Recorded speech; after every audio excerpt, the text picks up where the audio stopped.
হ্যাঁ, আমি অটোচালালা আবার একটি গুরুত্বপূর্ণ কথা নিয়ে চলে আসলাম আবার পঞ্চগড় থেকে। আমার যারা টিকটক এবং অন্যান্য ভাই সাথী যারা আছেন, আমার ফ্রেন্ড যারা আছেন, তাদের সবাইকে উদ্দেশ্য করে একটি কথা বলতে চাই।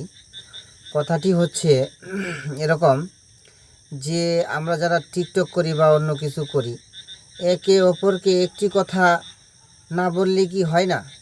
একজন একটা দোষ করতেই পারে, তাকে নিয়ে কি সমালোচনা করতেই হবে? যেরকম হোয়াটসঅ্যাপ বিলাল ভাই একটি কথা নয় বলেই ফেলছে, এটি নিয়ে এত সমালোচনা করার তো কোনো মানে আসিল না।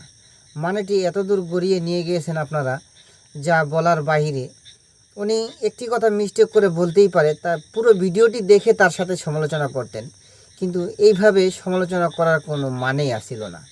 তাই আপনারা পুরো বিষয়টা দেখবেন এবং বুঝবেন, বুঝে তারপর তাকে নিয়ে সমালোচনা করবেন। এটা মানুষের কাতারে পড়ে না তাকে সমালোচনা করার। তাই একজন টিকটকারকে কখনো চায় না যে আমি আমার সুনামটা নষ্ট করি। আর আপনারা চান কি যে তাকে নিয়ে কিভাবে ভাইরাল হওয়া যায়।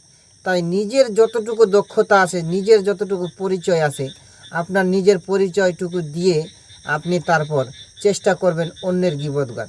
আরে আপনি যখন চেষ্টা করবেন যে আমিও এই জায়গাটাতে গেছি, তখন আপনি কাকে কি বলবেন? বলার তো তখন ভাষা থাকবে না।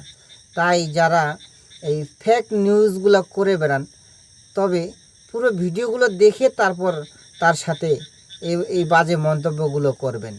আপনি আপনার নিজের কণ্ঠ দিয়ে ভিডিও বানান, নিজের সব কিছু দিয়ে ভিডিও বানান, তাহলে বুঝতে পারবেন আপনার কাছে কতটুকু ব্যথা লাগবে। তাই আপনার শক্তি যতটুকু আছে ততটুকু দিয়েই আপনি আপনার পরিচয় দেন।